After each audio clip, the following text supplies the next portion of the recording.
now like to introduce Major General Andra L. Berry, who serves as the Adjutant General for the state of Nevada, to say a few words.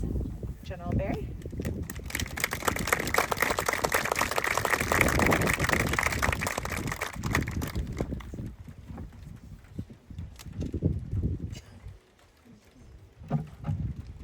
I told her I would work to get us out here before it starts to rain. But I think I might be a little late. So I will have to expedite my remarks. Just know that it's for your good, not mine. So first of all, ladies and gentlemen, and distinguished guests and fellow citizens, thank you for being here today. As we gather here to commemorate this Memorial Day, we honor the brave men and women who have lost their lives in service to this great nation. We stand here not only to remember them, but also to express our deepest gratitude for their courage, their commitment, and selflessness. A line that we tend to hear this time of year is, all gave some and some gave all, but we can never really forget. Memorial Day is one of our nation's oldest and most significant holidays. On the last Monday of May, our country honors and pays tribute to those who have died in our nation's wars. Our nation's military has always heeded the call, from the battlefields of the Revolutionary War to the mountains of Afghanistan, and we do not know where the next battle will be. They have defended our freedom, protected our way of life, and ensured the safety and security of our country and all of our citizens. Memorial Day was officially proclaimed in 1868 as a time of remembrance and reconciliation for our country after the Civil War, and to honor the Union and Confederate soldiers who died on the battlefields. After World War I, the holiday's purpose was extended to honor all those who died due to the war. On this Memorial Day, our military personnel are still engaged in actions to defend liberty and freedom around the globe. So as I look at this Vietnam Memorial Wall, it is a wall with names of heroes. It reflects all about what's right about America. It represents the unique focus on the lives lost and their names, the names of each individual who died for our country during the war. Over 58,000 who can celebrate birthdays, anniversaries, spend time with their families, enjoy a great life. They died for our country. Similarly, that's the reason why our nation mourns and remembers Memorial Day. Remember the lives lost on the day, just as the Vietnam War Memorial so powerfully remembers those lost during the Vietnam War. It's a reflection of our nation and its character. And most Americans don't fully understand and see the sacrifice made by those who have served and continue to serve our nation. A sacrifice that preserves the country that we sometimes take for granted. Few know what it's like to take a bullet, an RPG, for a buddy, or to live with the fact that he or she took one for you. But our Gold Star families, our veterans, they know this intimately. On this Memorial Day, if you got to go, because I'm just going to go. We remember the men and women, because if they fought, I can talk in the rain. Remember their courage and their strength and their dedication. Remember their actions, their achievements, and their words. Remember the lives cut sharp, the families left behind, and the futures that will never be.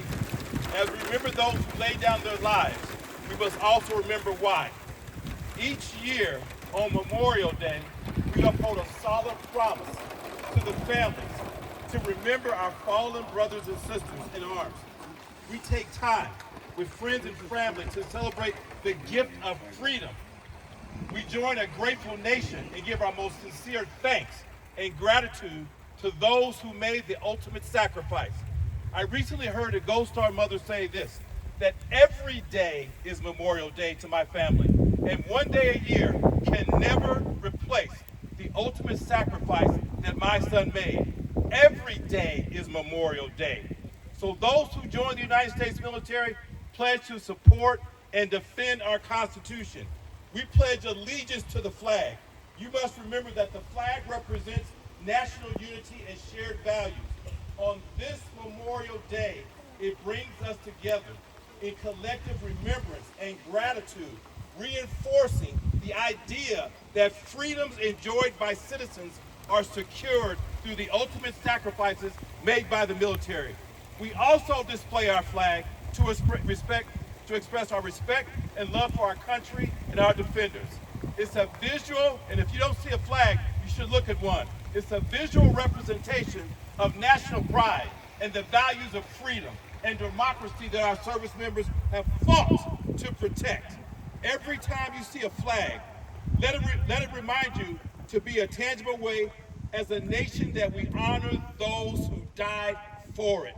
But also let's remember as a nation is not just built on words and fabric, but the action of a courageous few.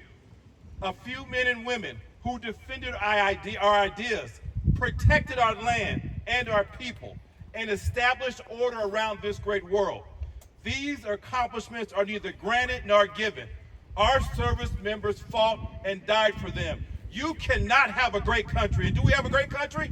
Yeah. You cannot have a great country. Do you love your country? Yeah. You cannot have a great country unless you have a great military. I always remind people of this. If they could attack us, they would. Look at what's going on around the world right now. Look at Ukraine and Russia right now. Look at what's going on in the Middle East. The sacrifice of service is something bigger than a profession. It's a noble calling. When you wear the cloth of the United States military, the less than the 1% who serve, who sign up to potentially lose their life because they have a deep care and love for that person on their left and their right, and because they believe in this great nation, and they take an oath to defend this nation against all enemies, foreign and domestic. We must honor their lives and their memory and keep telling the story. Thank you for the stories. We must keep telling the stories. We can never forget, and it cannot be just once a year. But most of all, we must promise to never forget them, their names, and what they represented. So just a quick story about the National Guard. It's played a critical role in our nation's defense. Our citizen soldiers embody the spirit of service, balancing their military duties with their civilian lives, ready to respond at a moment's notice to natural disasters, humanitarian crisis, and threats to our homeland. As the combat reserve to the Army and the Air Force, it's an integral part of our United States military, and it fights our nation's wars, and is proven globally engaged, and it's an operational force that will not be defeated. National Guard members have valiantly served in every major conflict since our nation's founding, and many have made the ultimate sacrifice. Chief Warrant Officer John Flynn and Sergeant Patrick Stewart are two Nevada National Guardsmen that come to mind today. Both Flynn and Stewart were killed on September 25th, 2005, when their CH-47 Chinook helicopter, Mustang 22, was shot down by a rocket-propelled grenade while flying over Afghanistan. They were second and third Nevada Guardsmen to die while fighting the global war on terrorism. During the 2005 deployment to Afghanistan, the Mustangs were assigned to Task Force Storm and flew operations throughout the war zone. On the morning of September 25th, Mustang 22 led a deliberate assault of 3 Chinooks, 2 Apaches, and 2 Black Hawk helicopters into the mountains in search of Taliban insurgents. About 180 miles south of Kabul, Afghanistan, Mustang 22 reached its destination and unloaded a company of 173rd Airborne Brigade soldiers. Shortly after takeoff, Mustang 22 was hit with a rocket-propelled grenade and crashed, killing all 5 aboard. During their deployment, 18 of the Mustangs and helicopters sustained damage during combat operations. The unit completed 159 air assault missions, 259 quick reaction force missions, 320 medical evacuations, and over 1,000 combat service support missions. But we don't talk about how many holidays they miss. We don't talk about how many birthdays they miss. We don't talk about how many of their young children, family members, wives, sons, mothers, and fathers that they didn't get a chance to see. They flew over 6,700 combat hours. I bring this up today because earlier this month, the Nevada National Guard, along with community partners, the Mustang 22 Memorial Group, and a local construction company, helped create a dedication with a Chinook helicopter display at the Nevada National Guard Army Aviation Support Facility instead. Because of volunteers, because of the Sandoval's, because of people out here who made this wall happen, that's how we keep their legacies alive, because they won't let it go. I challenge you when you leave here today, if you remember nothing else, remember the stories, remember the symbolism, Remember what's etched in your heart about this great country. We owe it to them, not just on Memorial Day, every day to say it was worth it. And we cannot have these freedoms without their sacrifice. I remember Matt Johnke, who's a colonel that works for me, who was also over there when this tragedy occurred. And he said, I quote, "It was one of the worst days of my life. It was one of the worst days of my life." And part of it is just a shock and a ton of sadness. But I can never imagine what their family goes through every day, because you're conflicted, because you have a mission to do, even though something like this happens, and you've just lost 5 of your closest friends. But you know what? The next day, they get up and they go back to war and they do it again. So recognitions like today and Mustang 22 help us ensure we never forget those who paid the ultimate sacrifice. These events and remembrances help us to stay connected with those who lost their lives in defense of this great nation. And we have to remember, it can never be a loss of life in vain, because arguably more important for the people who survived those scars of wars, and especially for those Gold Star families, we have to let them know we will keep you in the forefront. We will not forget you. It was worth it. This nation is worth defending. So today, in cemeteries across the country and around the world, the graves of the brave men and women who lost their lives in service to this great nation are decorated with small American flags. Taps was played, prayers were said, and tears fell. If you or a loved one served in the armed forces, you have my gratitude and the utmost respect. And I would be remiss if I did not say this right now. Can we please have all the Vietnam veterans please stand right now? Can we all have all the Vietnam? We must thank them like we've never thanked them before. We must let them know that we salute them. We must let them know that we cherish what you did. We must let them know that this country appreciates you. And we are never, ever going to make the mistake again like we've made before. Thank you for your service. Thank you for what you've done. Thank you, thank you, thank you.